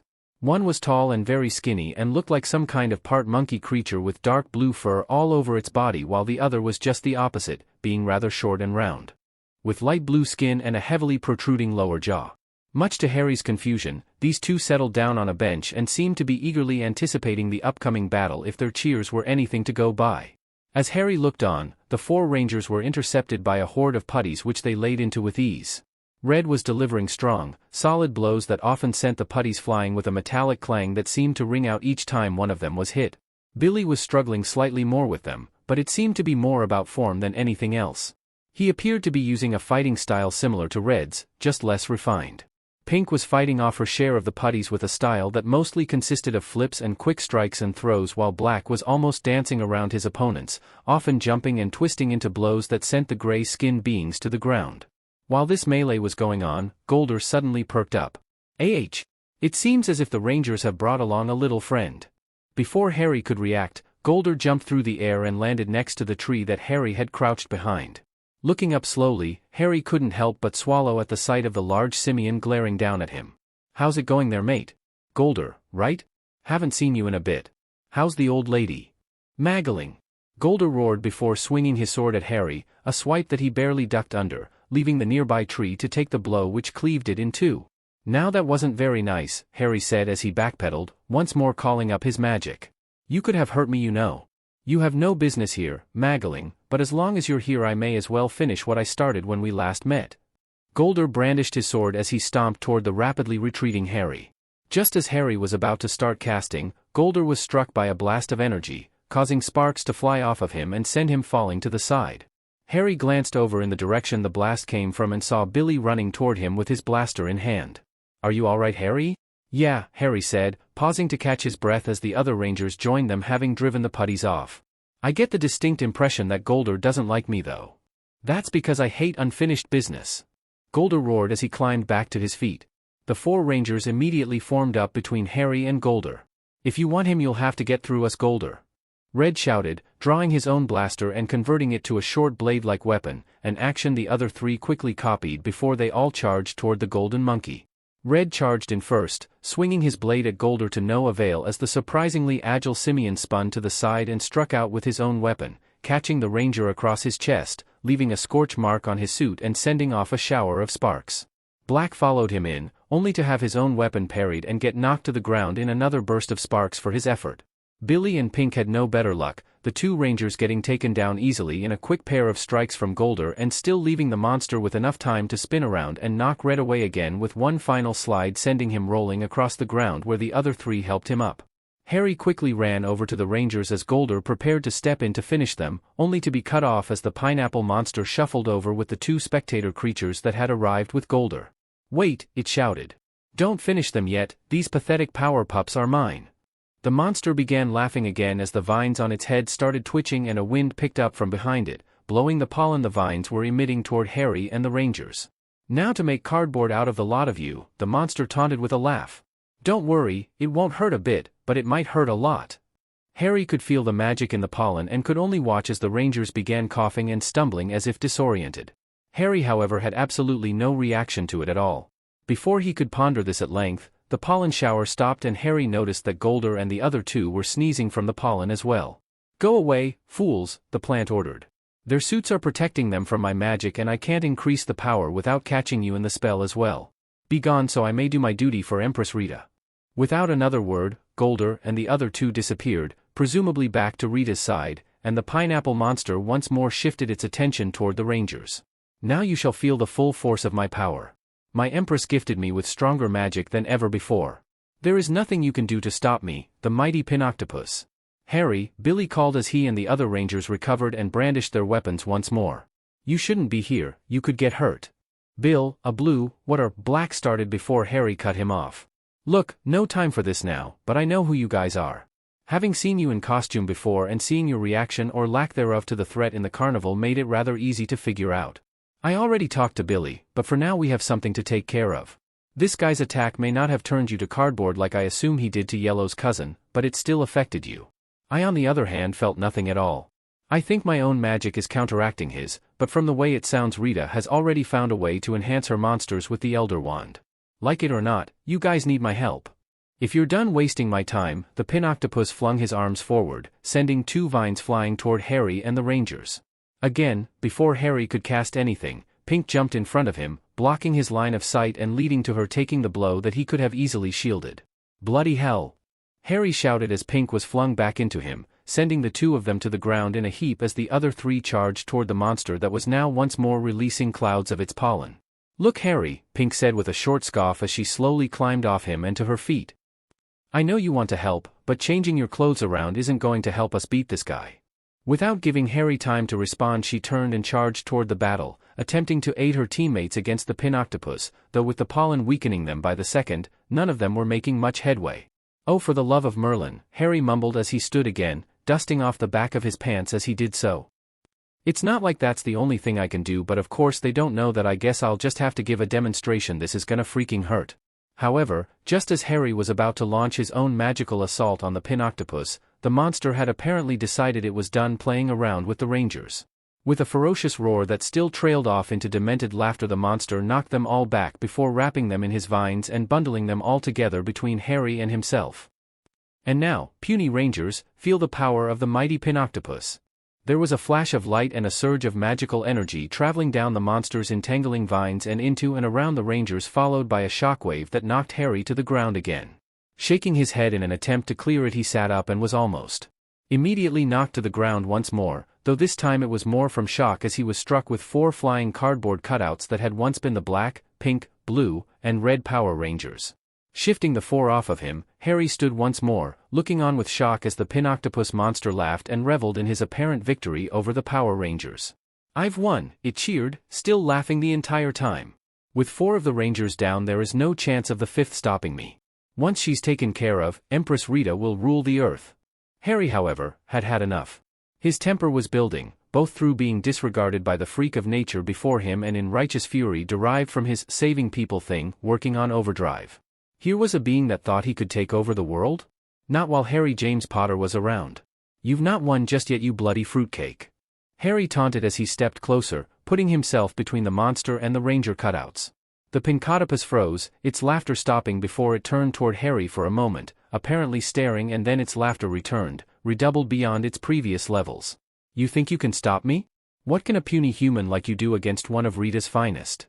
Harry's anger now bled over, his magic beginning to WHP around him as it rode the waves of his temper, causing a strong wind to flow across the park, whipping Harry's jacket and the monster's loose tentacles on its head uncontrollably. "That is it," Harry shouted. "Ever since I showed up in this bloody dimension, I've been assaulted, mugged, threatened, disbelieved, underestimated, and even ripped off by a bloody carnival food vendor. I have had it." Momentarily lost in his rage, Harry flung his left arm forward, sending an arc of pure magic known as 11-bolt flying at the stunned monster. Unable to react in time, the Pinoctopus was sent spinning through the air and crashing to the ground. Sparks went flying off of it as Harry kept the attack going, the stream of energy raking across the monster and leaving scorch marks in its wake. Finally, after several seconds, a panting Harry let his attack die off, keeping his eyes on the plant monster where it lay some 20 feet ahead of him. When the monster started shifting, Harry's eyes narrowed and he prepared another attack. He was completely unprepared, however, for the monster to melt into goo just like it had when it first transformed from its clown form, only to reform instantly on its feet. "You have some pretty good moves after all, but you're still no match for me." The monster then brought its tentacle arms up to the base of its flower before flinging them out to the sides, firing multiple small pink bolts of energy at Harry in the process. Reacting on instinct from his own war, Harry threw up a Protego shield, only to have to reinforce it immediately as the barrage attack hammered his shield almost beyond its ability to resist. "The monster taunted as it continued its energy barrage. "It looks like I've got you on the ropes now, human. You may have some power on the offense, but it's nothing compared to what I can dish out. Prepare to die." The Pinoctopus's victory laugh was cut off by an explosion of sparks coming off of it in response to a blast of energy coming from the side. "Not so fast, Pinapple Head," the Yellow Ranger shouted, brandishing her blaster as she ran up to stand next to a panting Harry as he dropped his shield. "Thanks for the assist, Yellow," Harry gasped. "I don't suppose you managed to find a way to cure your cousin, did you?" "How did you?" Yellow started before shaking her head. "Never mind, it's not important. Yes, Alpha figured out a way to fix Pineapple's curse. All you have to do is add water and they turn back to normal." Harry stared at her for a moment. "Just add water and instant Power Ranger, huh? All right then. Aguamenti." The last was said as he pointed over his right shoulder, causing a shower of water to shoot out of his finger and rain down on the 4 Power Ranger cutouts behind him. In a brief flash of light, the 4 Power Ranger cutouts piled up behind him turned into an awkwardly stacked pile of costumed heroes who immediately began groaning as they struggled to stand. Yellow, in a show of concern for her friends, holstered her blaster and ran to help them up while Harry kept his eyes on the Pinoctopus monster. Once the monster noticed the recovered Rangers as they stood, his fury erupted. "No! How did you break my spell? Harry scoffed. Look mate, all we had to do was get them wet. It's not like water is in short supply around here. And since I can conjure it almost at will, well, it wasn't any hardship. The Pinoctopus let out a shout of rage. Gah! I'll fix you. Without any further warning, the monster let fly another of its vines toward Harry. Yet once more before Harry could react, one of the rangers stepped in front of him. This time, Red moved into position, though he was carrying a red-hilted long sword that he used to block the path of the vine before slicing it off, leaving a section a few feet long lying on the ground before him. Not this time, Pineapple Face! Red shouted as the rest of the rangers formed up around him. We're taking you down now. The monster merely started laughing anew. I already beat you power geeks once and I can do it again. Suddenly, Harry felt an upsurge of magical energy coming from above. Guys, Harry said, looking up where he could now see a tiny red glint heading toward them. We may have a bit of an issue. I feel some kind of powerful magic coming this way. The rangers looked up and caught sight of the red light just as it streaked down and landed a few feet from the Pincotopus. The bright light faded, revealing the scepter that Harry had seen Rita with sticking out of the ground, a soft glow still coming from the red gem within the circle at the top. He also saw the Elder Wand had been fused with the staff, bisecting the circle alongside the gem and sticking a few inches out of the top end. Before Harry could even make a move to try and reclaim his wand, the gem let out another flash of light before it sank a few inches more into the ground, letting off streams of red magical energy that danced along the earth around it, opening a fissure and releasing a huge cloud of steam that then engulfed the Pinoctopus, hiding him from sight for a few moments. The effects of the magical light show were immediately made apparent as Harry could only watch in stunned helplessness as the giant plant got even more giant, topping out at nearly 10 stories tall before it started laughing again as it stomped off out of the immediate area, heading toward the main part of the city of Angel Grove. Harry found himself at a loss for words. You know, I don't think I have anything that can help against that, not without a wand anyway. A hopeful glance showed that Rita's scepter, and the Elder Wand with it, had vanished, presumably magically returned to its owner, causing Harry to let out a soft curse. No worries, Harry, Black said, placing a comforting hand on his shoulder. We're old hands at this part of the game. That's right. Let's do it, guys. Red shouted again, stepping to the front of the group that Black quickly rejoined before they all threw their right arms into the air in perfect synchronization. We need Dinozord power, now. Harry could only watch in stunned silence as 5 gigantic robots, one for each ranger and in their unique colors, stomped, flew, and rolled into the area. His amazement only increased when the 5 rangers somehow leapt into the air and flew to their respective robots. The Red Ranger landing on a red Tyrannosaurus that was nearly the same height as the Pinoctopus had become. The Yellow Ranger landed on a yellow cat-like robot with long fangs coming from its upper jaw that only stood 30 or so feet tall. Billy landed on top of a blue Triceratops that stood at a similar height to the yellow robot. The Black Ranger landed on an elephant-looking robot that also matched his color, while the Pink Ranger was on a flying robot of some kind that appeared to have a beak and wings, but it was otherwise rather unidentifiable. The dimensionally displaced wizard could only watch as the Rangers dropped down into what must have been the cockpits for their respective giant battle machines, and the 5 robots sprang to life. The Triceratops then rolled up and launched its 2 longer horns at the monster while the Tyrannosaurus distracted it, revealing chains attached to the bases that it used to entangle the Pinoctopus, much like it had done to the Rangers with its tentacle vines. While the monster was trapped, the black robot stomped up and raised its trunk, firing out a stream of icy cold air that entrapped the giant plant in ice. Then the machines combined together. The Tyrannosaurus's legs folded up and it connected to the backs of the blue and yellow robots, while the elephant-like one split in half, revealing what looked like 2 cannons, and slid up to attach to the back of the red machine, with the elephant's head resting on its chest below the Tyrannosaurus head. Finally, the pink robot flew down and attached itself to the back of the contraption, above the black one but behind the head of the red robot, which its comparatively small, beaked head stuck out above. The resulting conglomeration of colors and dinosaur parts rolled forward like a tank, moving to face the frozen monster before the 2 cannons lit up as it opened fire, sending showers of sparks and ice crystals flying from the Pinoctopus as it screamed in rage and pain. Then the machine began changing again. This time, it seemed to stand up. The heads of the blue and yellow robots folding in such a way as to resemble feet, with the rest of their bodies acting as the legs. The ends of the cannons from the elephant robot flipped around to reveal 2 mechanical hands. The elephant head seemed to disappear entirely.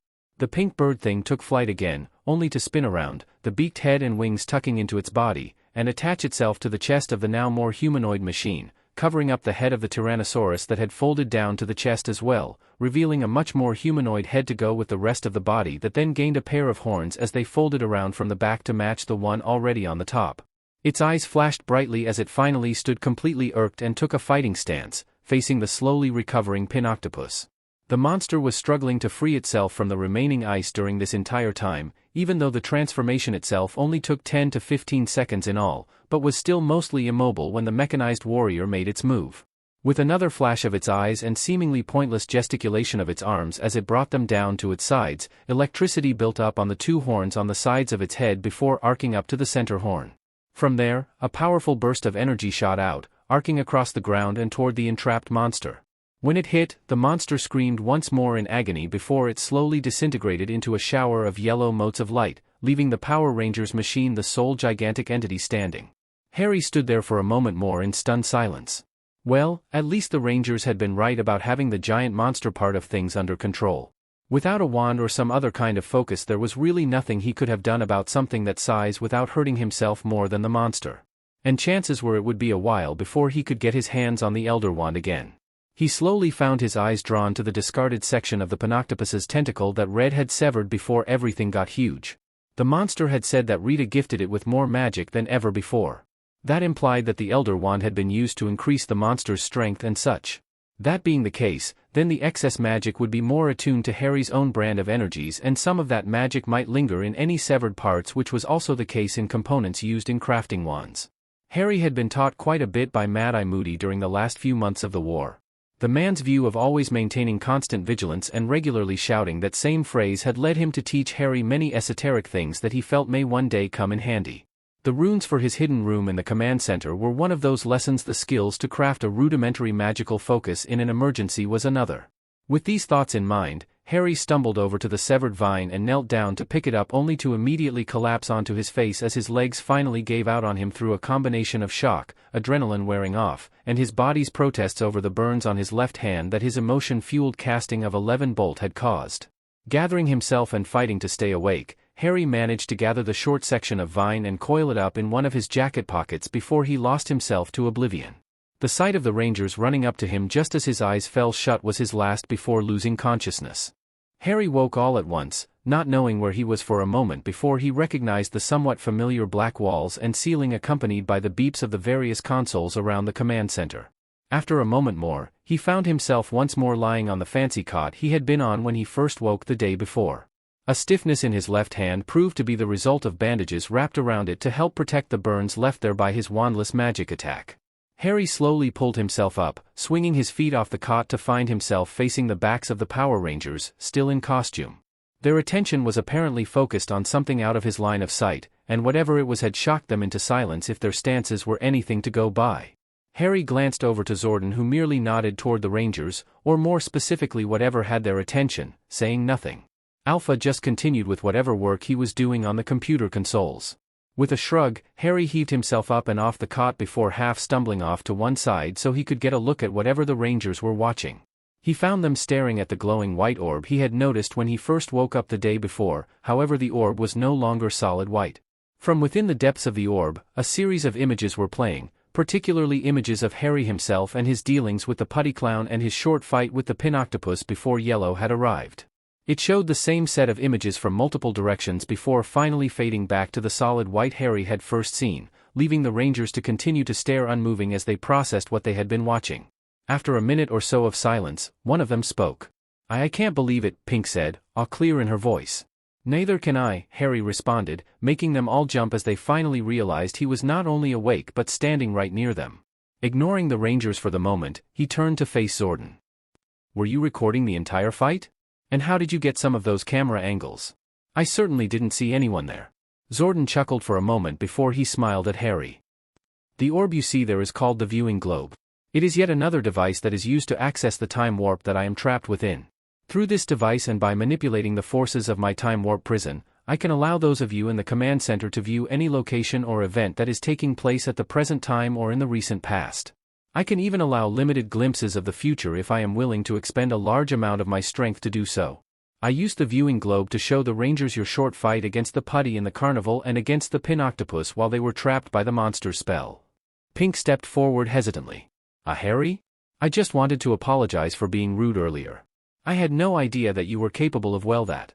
She gestured aimlessly at the globe behind her. Harry just raised an eyebrow. Did you guys all honestly think that I would be so eager to help you out if all I could do was change my clothes and turn invisible with my cloak? And did you also miss that part where I mentioned being involved in a magical war? And that I was the one to personally take out the terrorist leading the other side? Yes, I know how to fight with my magic. Harry ran his eyes across the group, wishing to himself that they weren't wearing the helmets so he could meet their eyes. Now don't think that I don't appreciate what you did for me in the battle, Pink. While I'm certain I could have protected myself from that vine attack, I'm thankful that you were looking out for me. I just want you to know that I'm not completely incapable of handling myself in battle, wand or no. I know better than to let a little misunderstanding like this get in the way of things when we have a constant battle on our hands though. Lives can be lost that way. Quite easily in my experience. Harry's eyes clouded over briefly as the ghosts of his past washed over him. The others in the command center saw this, though only Zordon and perhaps Alpha recognized it for exactly what it was. There was silence again in the command center before Yellow lifted her hands to the side of her helmet. With a quick snapping sound, the helmet opened vertically along the sides of her head and she lifted it off. What are you doing? Red almost demanded as Yellow's helmet was removed to reveal the dark-haired Asian girl Harry had seen earlier in the carnival. She was quick to fire back at him, her frustration clear on her face. He already admitted he knows who we are and Zordon and Billy confirmed it. There's no point in hiding anything now. Besides, if we're going to be working together against Rita and her forces, it would be good if he could recognize us out of morph if necessary. How can we expect him to trust and work with us if we don't do the same for him? After waiting for Red to make a response and getting nothing, Yellow turned to Harry, stepped up and offered him her hand. My name is Trini Kwan, Yellow Ranger and pilot of the saber-toothed tiger Dinozord. Harry happily shook her hand. It's nice to meet you, Trini. The instant Harry released her hand, he found himself facing Pink, who had also removed her helmet and offered her hand. Kimberly Hart, Pink Ranger and pilot of the pterodactyl Dinozord. Shortly afterward, Harry was reintroduced to Billy Cranston, Blue Ranger and Triceratops Dinozord, and introduced to Zach Taylor, Black Ranger and Mastodon Dinozord, leaving only Red standing firm with his helmet still on.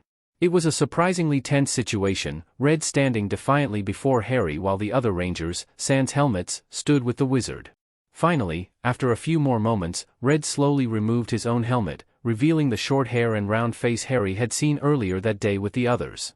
I really hope we're not going to regret this, he mumbled to himself, though easily audible to everyone in the room, before he offered his hand as well. Jason Lee Scott, Red Ranger, leader of the Power Rangers, and pilot of the Tyrannosaurus Dinozord. Harry took his hand, careful to match the firm grip Jason gave him. Thank you for your trust, Jason. I swear to you I will do everything I can to prove myself worthy of it. Jason merely nodded before stepping back again, his eyes growing slightly distant as he became lost in his thoughts. Now Rangers, Zordon interjected into the relative calm that had grown after the introductions. We have received clear evidence that Rita has gained the ability to use Harry's stolen focus to increase her own power and the power of her monsters. We must remain vigilant and stand ready for the attacks that will inevitably follow. Of course, Zordon. Jason responded instantly with a nod. We can handle anything she can dish out.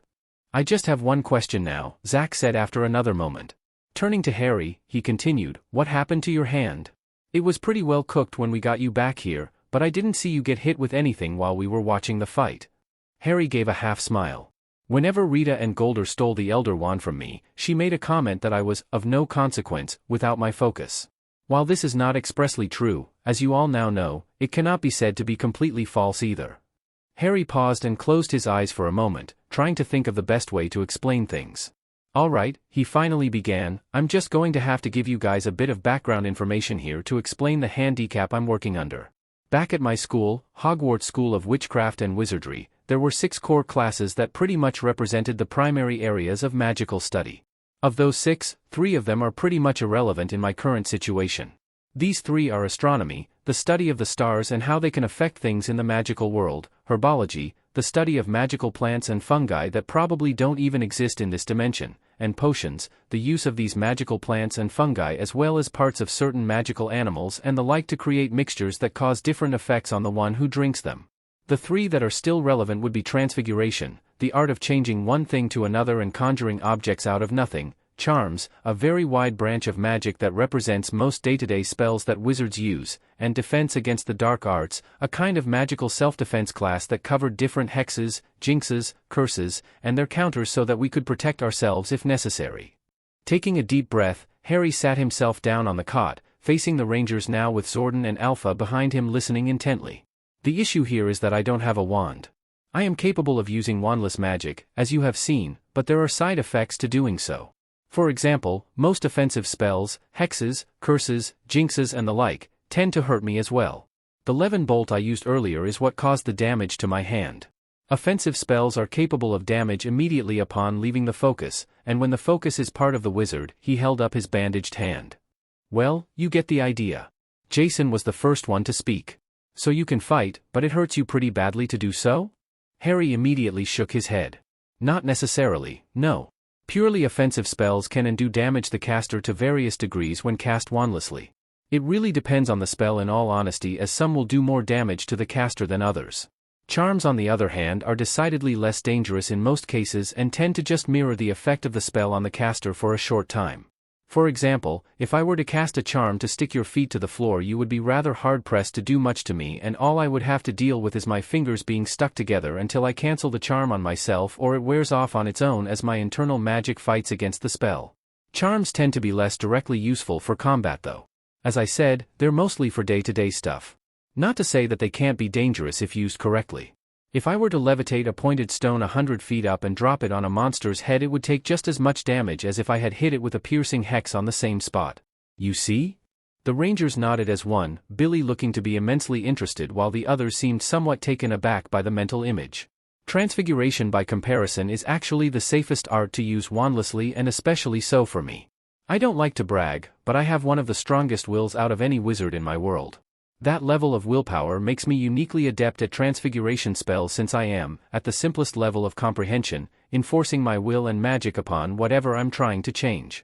There are actually very few real spells in the proverbial transfiguration spellbook.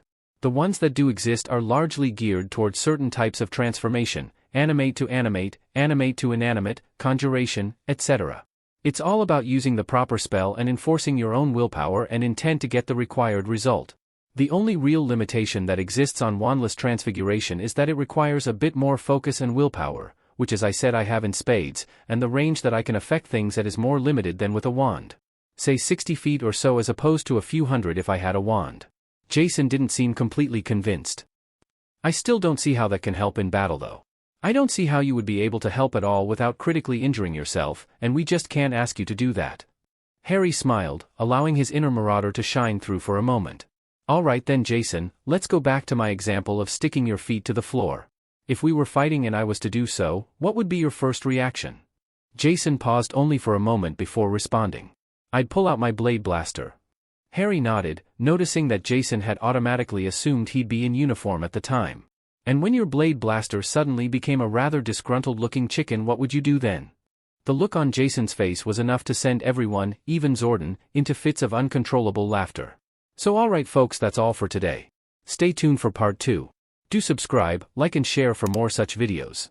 Also check out the story and 10-star 12 on FANFICTION.net. Press the bell icon to be notified first on release. See you in the next video. Till then, goodbye.